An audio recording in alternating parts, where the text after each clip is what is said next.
창세기 13장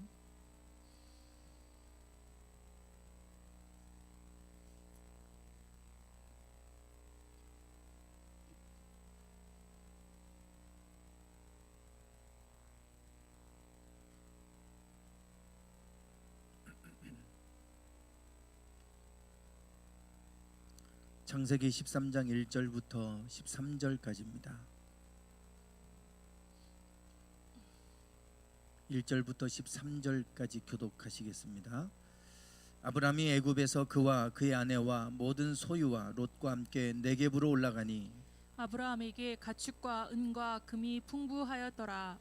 그가 네겝에서부터 길을 떠나 베델에 이르며 베델과 아이 사이 곧 전에 장막 쳤던 곳에 이르니 그가 처음으로 제단을 쌓은 곳이라. 그가 거기서 여호와의 이름을 불렀더라. 아브라함의 일행 롯도 양과 소와 장막이 있으므로 그 땅이 그들이 동거하기에 넉넉하지 못하였으니 이는 그들의 소유가 많아서 동거할 수 없었음이니라. 그러므로 아브라함의 가축의 목자와 롯의 가축의 목자가 서로 다투고 또 가나안 사람과 브리스 사람도 그 땅에 거주하였는지라. 아브라함이 롯에게 이르되 우리는 한 친족이라. 나나 너나 내 목자나 내 목자나 서로 다투게 하지 말자. 내 앞에 온 땅이 있지 아니하냐. 나를 떠나가라. 내가 좌하면 나는 우하고 내가 우하면 나는 좌하리라. 이에 롯이 눈을 들어 요단 지역을 바라본즉 소알까지 온 땅에 물이 넉넉하니 여호와께서 소돔과 고모라를 멸하시기 전이었으므로 여호와의 동산 같고 애굽 땅과 같았더라. 그러므로 롯이 요단 온 지역을 택하고 동으로 옮기니 그들이 서로 떠난지라.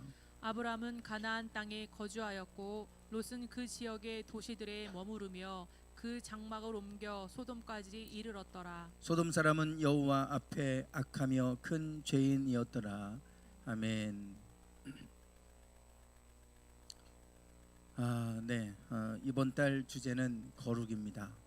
내가 거룩하니 너희도 거룩하라. 그렇게 말씀하고 계시죠. 우리가 이 거룩이라고 하는 이 단어, 이 의미는 구별이란 뜻입니다. 구별한다. 하나님이 우리가 거룩하게 지켜라, 또 거룩해져라, 거룩하게 살아라. 그럴 때 거룩하게 산다는 것은 구별되게 산다는 것을 의미합니다. 그러면 우리가 거룩하게 산다는 것, 구별되게 산다는 것이 도대체 어떻게 사는 것일까? 대부분 많은 사람들이 교회 다니는 사람도 똑같네, 이런 얘기를 많이 합니다. 똑같죠. 같은 사람인데 다를 수가 있겠습니까? 여전히 우리도 여러 가지 많은 죄의 유혹들이 있고, 여전히 우리가 살아가는 것은 인간의 연약함을 가지고 살아가는 존재이기 때문에 똑같습니다. 다를 바가 뭐가 있겠어요? 하나님께서 이 거룩, 구별하신다, 거룩하라 그러는데 구별되게 살아라. 어떻게 우리는 구별되게 사는 것인가? 이 구별에 대한 의미, 거룩에 대한 의미를 우리는 분명히 알아야 되는데, 하나님은 거룩하신 하나님이다, 그렇죠? 내가 거룩하니. 하나님이 구별되신 분이다. 그래서 너희도 구별돼야 된다, 이렇게 말씀을 하고 있는데, 이렇게 창세기 이번 달 우리가 이제 지난 월요일부터 엊그제부터 죽기 살기로 성경 읽기 시작하면서 창세기부터 쭉 읽고 있지 않습니까? 읽어보시면 창세기에서는 계속해서 나누어지는 이야기들이 나옵니다.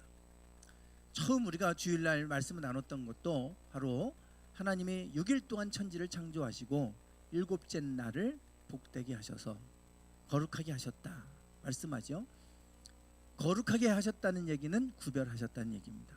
일곱째 날을 다른 날과 다르게 구별하셨다. 그래서 이 날을 구별해 놓으시고 이 날을 통해서 복되게 하셨다. 그래서 너희가 안식일을 거룩하게 지켜라. 이 말은 그 날을 구별되게 지켜야 된다. 그 날을 구별해라, 이 말이에요. 그 날을, 구별된 날을 주신 것은 그 날을 통해서 다른 6일을 복 주시겠다는 겁니다.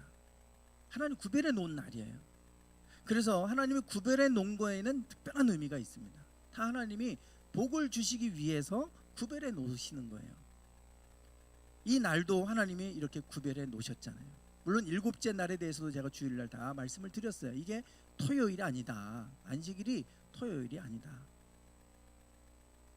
주일 개념, 지금 일주일의 개념은 콘스탄틴 대제 때 321년에 만들어진 것이다 그랬어요. 그러니 하나님이 천지를 창조하실 때가 무슨 요일인지 어떻게 알겠습니까? 그러니 그거를 토요일이라고 자꾸 연결해서 시켜서 이단들이 토요일 날 안식일을 지켜야 된다, 예배를 토요일 날 드려야 된다 자꾸 그러는데, 올라가면 이 일곱째 날이 무슨 요일인지 몰라요 우리는. 그러니까 그런데 현혹되지 마시고, 일곱째 날 중요한 거는 우리가 하나님을 위해서 하나님 구별해 놓은 날이에요. 중요한 거는 하나님 앞에 하루를 구별해 놓는 겁니다. 그것이 예전에는 토요일 뭐 안식일 이렇게 지켰지만 예수님이 부활하시고 나서부터 주의 날을 지켰어요. 부활한 날, 안식 후 첫날 주일날 부활하셨기 때문에 그때부터 초대교회는 이제 예배를 그때 드리기 시작했고, 기독교가 로마의 국교가 되면서, 그리고 콘스탄틴이 일요일을 휴일로 정하면서 모든 사람들이, 노예나 뭐 자유인이나 얽매인 사람이나 모든 사람들이 하나님 앞에 그날을 구별해서 예배할 수 있도록 휴일로 만드는 거 아니겠어요? 그게 휴일을 준 의미 아닙니까? 우리 노르라고 준 게 아니라, 노예들은 예배하고 싶어도 예배할 수 없잖아요. 그래서 의무적으로 다 쉬게 만들었어요. 하나님 앞에 그날을 구별해서 드리게 하려고. 그리고 첫날부터 일요일 첫 시간을 하나님께 예배함으로 한 주를 시작하자, 이런 의미가 담겨 있다고 말씀드렸잖아요. 그래서 중요한 것은 하나님 앞에 구별되게 하루를 예배하고 섬기고, 그러면 하나님께서 나머지를 복 주시는 거예요. 하나님은 나눠 놓으시잖아요. 그리고 나서 4장에 가면 가인과 아벨의 제사 이야기가 나오죠. 에덴 동산에서 아담과 하와가 쫓겨난 이후부터 이제 인간들은 뭐 여러 가지 많은 일들이 있었잖아요. 노아의 홍수 심판 때까지 약 1500년 동안 많은 일들이 있었는데, 그 많은 일들을 기록한 것은 단 하나입니다. 가인과 아벨 제사 이야기예요. 그리고 족보 얘기 나오고, 그리고 노아의 홍수 심판 6장으로 넘어갑니다. 그러면 이것이 얼마나 중요한 얘기인가. 하나님이 받으실 수 없는 예배가 드려지기 시작했다.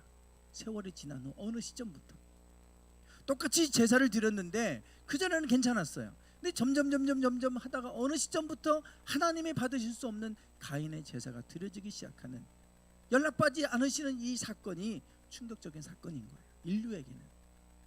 오늘 우리가 정말 중요한 거는 하나님 앞에 드리는 예배가 우리도 모르게 그냥 형식적인 예배 드리고 종교적인 예배 드리고 있다면, 이것은 가인의 제사처럼 충격적인 사건이 되어야 돼요. 하나님이 나의 예배를 받지 않으시는 것에 대해서 우리는 충격을 받아야 되잖아요. 이것이 성경에서 기록한 충격적인 사건입니다. 그리고 나서 이 사건 이후로 가인의 족보와 셋의 족보로 나눠져요. 여기 보시면 이제 이 사건 이후로 4장의 가인과 아벨의 제사 이야기 이후로 4장 16절부터 가인의 족보가 쭉 소개가 되고 있어요.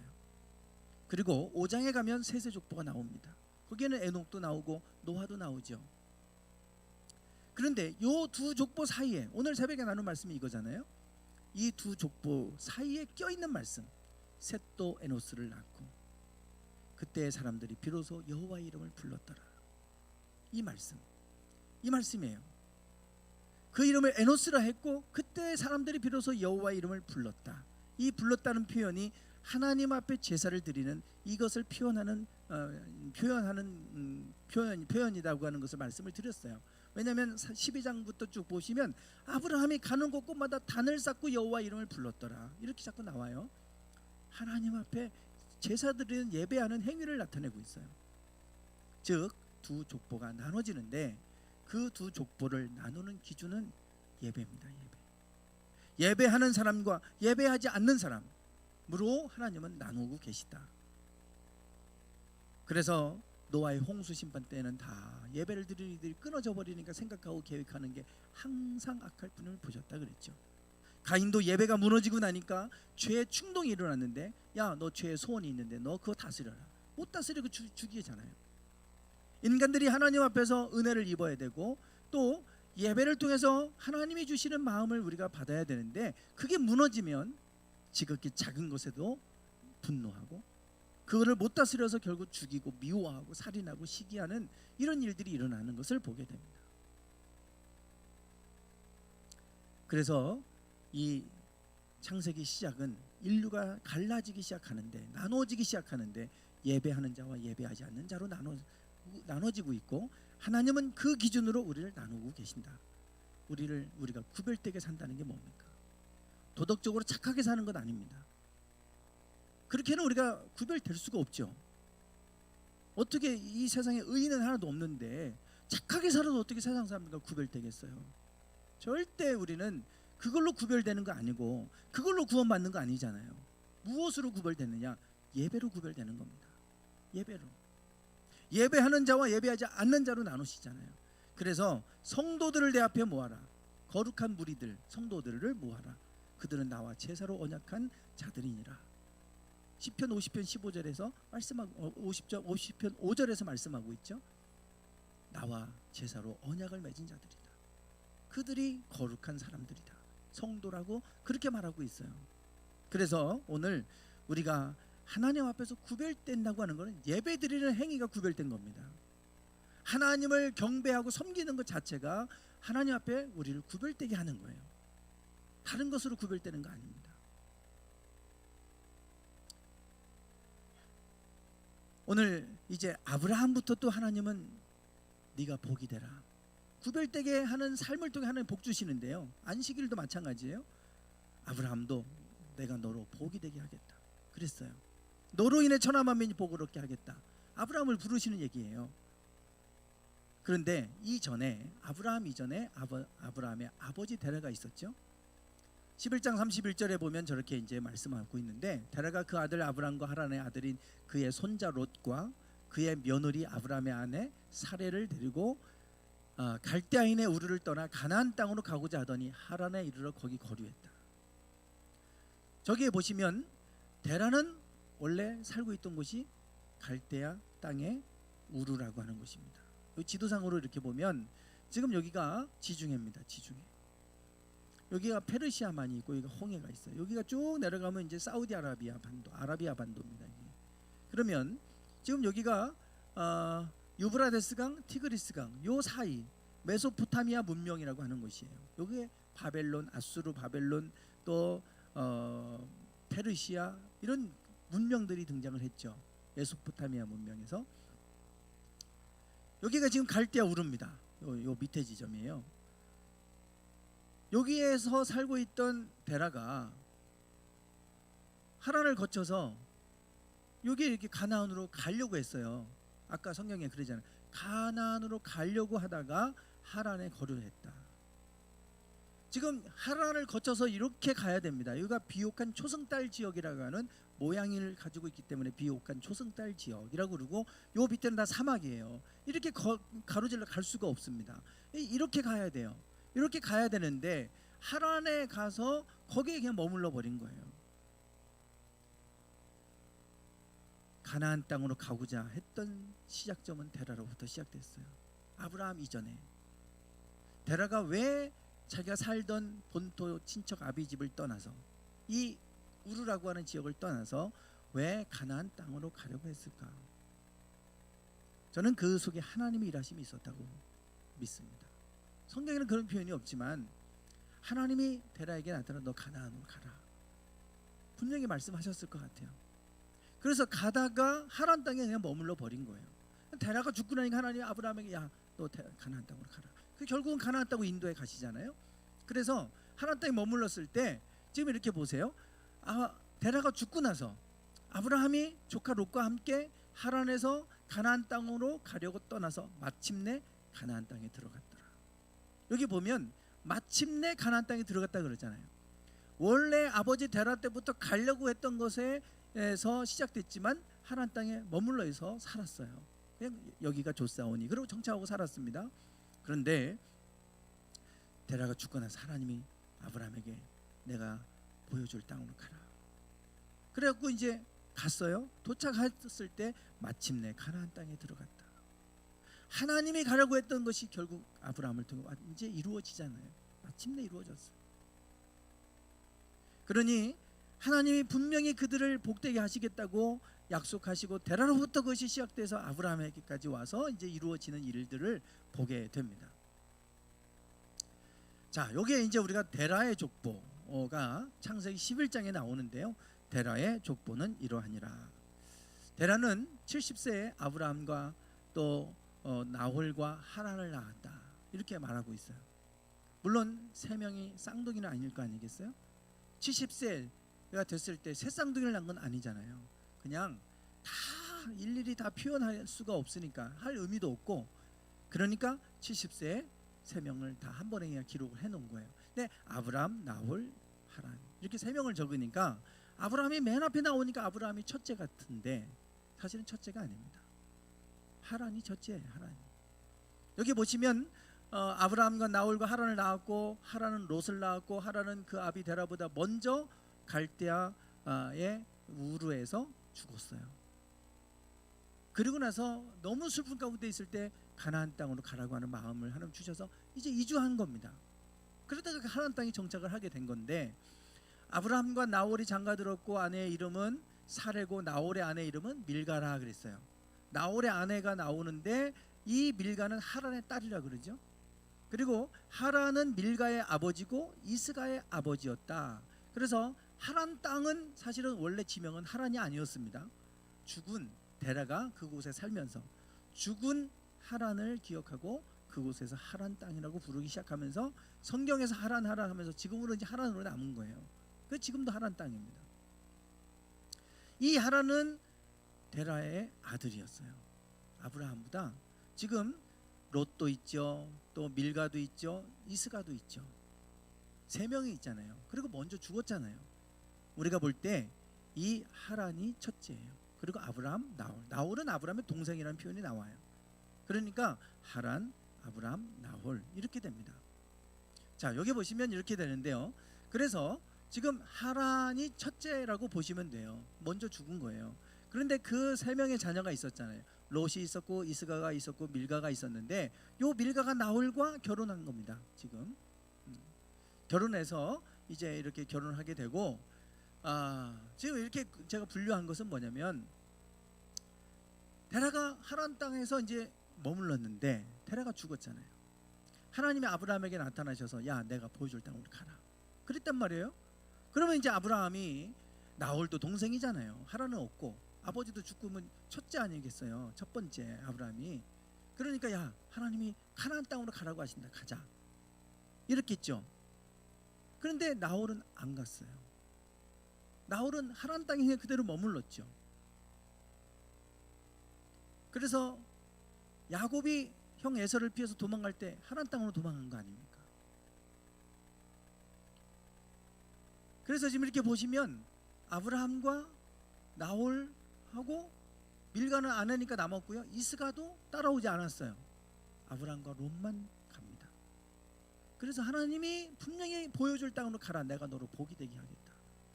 그 말씀을 따라서 아브라함은 가는데 롯이 함께 갔어요. 그리고 나홀과 이스가와 밀가는 그곳에 남게 됩니다. 여기서 나눠지죠.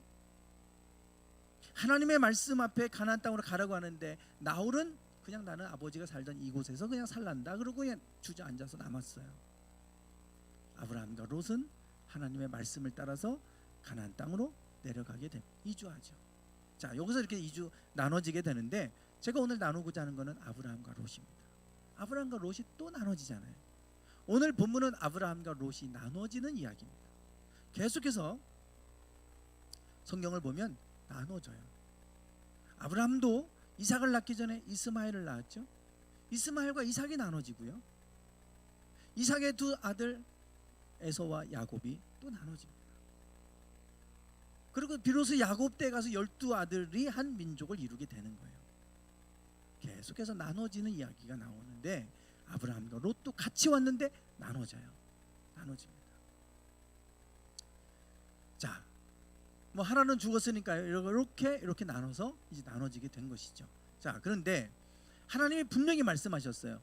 내가 너를 축복하는 자는 복을 데리고 저주하는 자에게 내가 저주하겠다. 땅의 모든 족속이 너로 말미암아 복을 얻게 하리라. 내가 너를 복주겠다. 내가 너를 복되게 하겠다. 그러니 내가 보여줄 땅으로 가라 말씀하셨어요. 아브라함은 그 말씀을 따라 순종하고 갔어요. 어떻게 보면 그 땅에 사는 것이 훨씬 더 편했겠지만 하나님의 약속의 말씀을 받고 믿고 그대로 순종하면서, 그리고 하나님의 약속을 따라갔어요. 자, 그리고 나서 지금 요 앞에는 없지만 여러분 성경을 보시면 분명히 왔는데 기근이 왔어요. 기근. 가나안 땅에 기근이 왔잖아요. 기근이.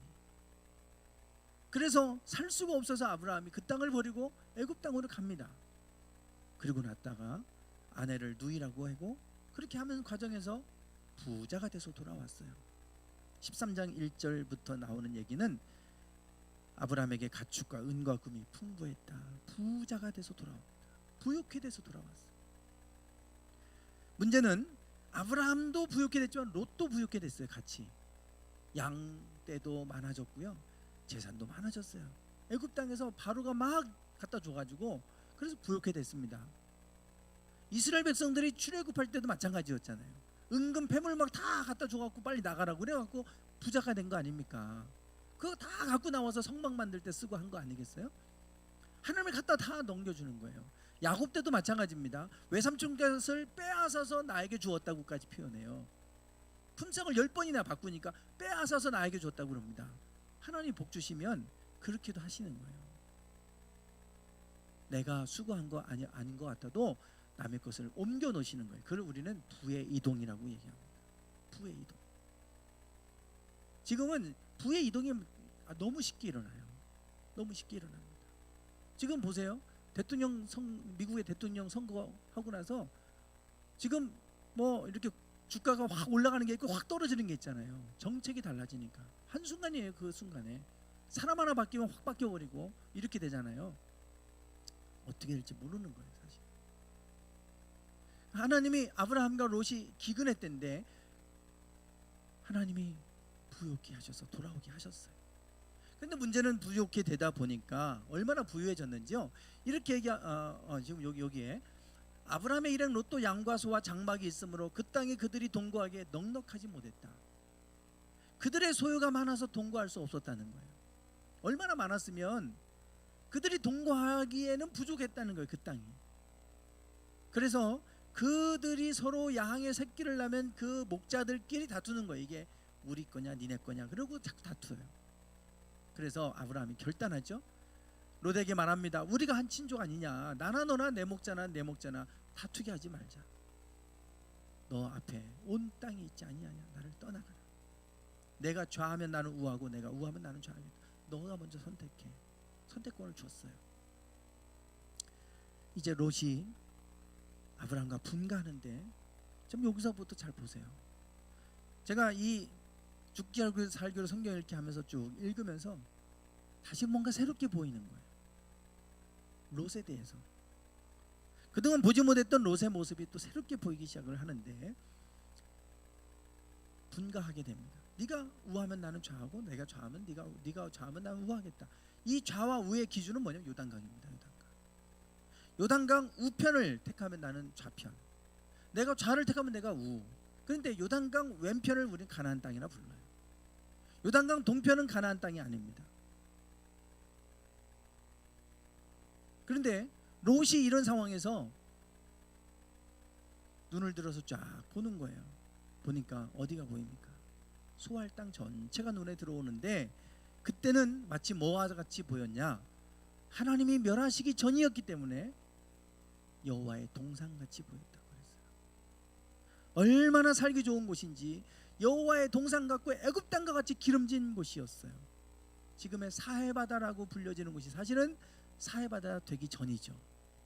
그러니 얼마나 좋겠습니까? 이집트가 사막의 나라 아닙니까? 그런데 나일강이 있으니까 사는 거 아니에요. 마찬가지 요단강이 있고 사해바다가 있어요.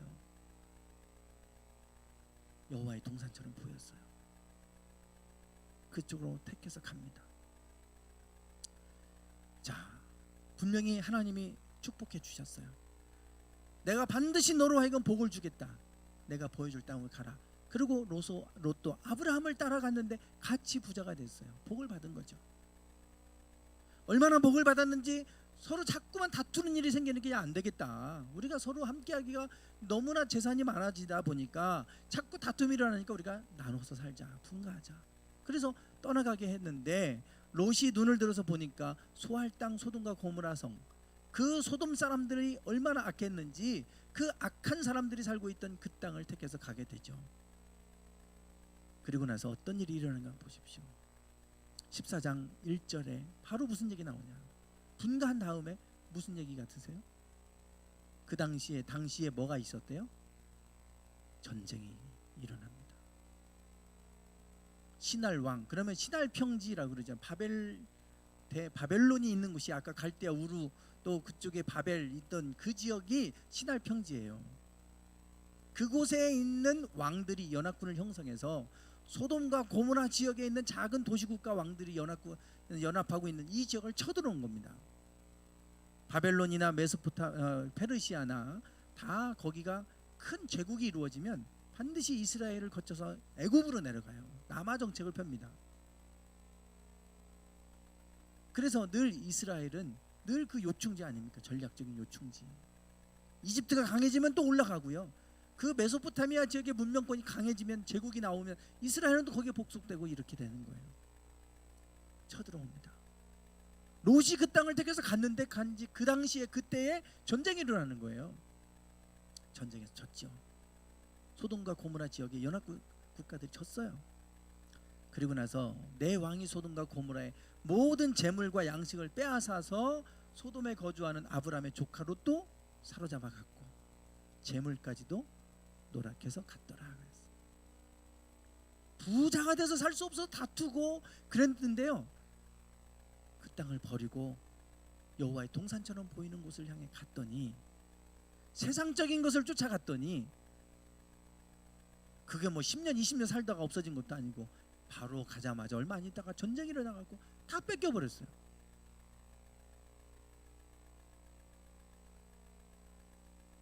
이게 롯의 지금 모습을 보게 됩니다. 우리가 지금은 자꾸 갈라지는데요. 우리가 그 어디로 갈라지느냐 이 시점에서 정말 우리가 아브라함처럼 하나님의 말씀을 쫓아가야 되는데 세상적인 것 쫓아가다 보면 저렇게 돼요. 저렇게. 롯이 저렇게 된 거예요. 롯이. 그런데 아브라함을 보세요. 아브라함은 좌를 택했죠. 그리고 어디에 거주하냐면 헤브론에 거주하게 됩니다. 헤브론은 그때나 지금이나 지금도 팔레스타인 사람들이 살고 있고 그래서 그 헤브론에 들어갈 수가 없어요. 별로 그렇게 좋은 땅도 아닙니다. 하나님이 아브라함에게 말씀하시죠. 눈을 들어서 너 있는 곳에 북쪽과 남쪽과 동쪽과 서쪽을 다 바라봐라. 보이는 땅을 너와 내 자손에게 영원히 주겠다. 영원히 주겠다. 하나님 아브라함에게 약속하셨어요.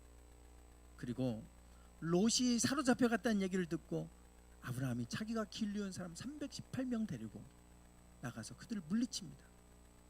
4명의 그 왕들도 연합군들이 소돔의 주변에 있는 왕들이 연합해서도 안 되는 이 강한 군사력을 가진 엘람 국가의 주변에 연합군들을 맞상대할 수가 없었던 상황에 아브라함은 318명 데려가서 물리쳤어요. 비결은 하나입니다. 하나님이 함께 하신 거죠. 하나님이 도우신 거 아닙니까? 하나님의 말씀을 쫓아가니까 아무것도 아닌 것 같고 별로 좋지 않은 땅에 딱 머무른 것 같은데 하나님이 이 땅을 내가 너와 내 자손에게 영원히 주겠다. 그러시고는 아브라함을 통해서 그 땅을 소돔과 고모라 땅을 구원해 주셨어요. 그리고 나서 이제 전쟁을 그들이 다 도망가 버리고 다시 사로잡혔던 이들을 다시금 이제 되찾아오죠. 롯도 그렇고 다 살아옵니다. 그때 살렘 왕 멜기세덱이 나오죠. 나와서 아브라함에게 축복해 줘요. 그러면서 뭐라고 하냐면 이 모든 물품 네가 빼앗아 온 것은 네가 다 가져가라. 이게 전리품이잖아요.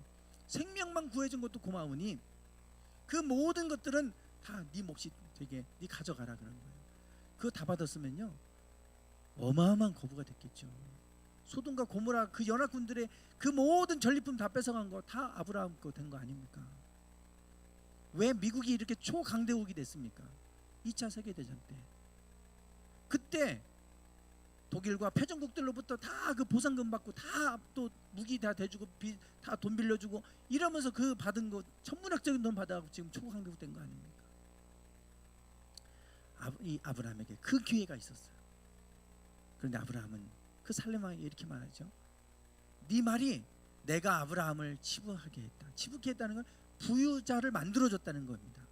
내가 아브라함을 부자 만들어줬다고 할까봐 내가 너에게 속한 것 실 한 오락이나 들매끈 한 가닥도 내가 가지지 않겠다. 나를 부유케 하시는 분은 하나님이지 네가 아니야.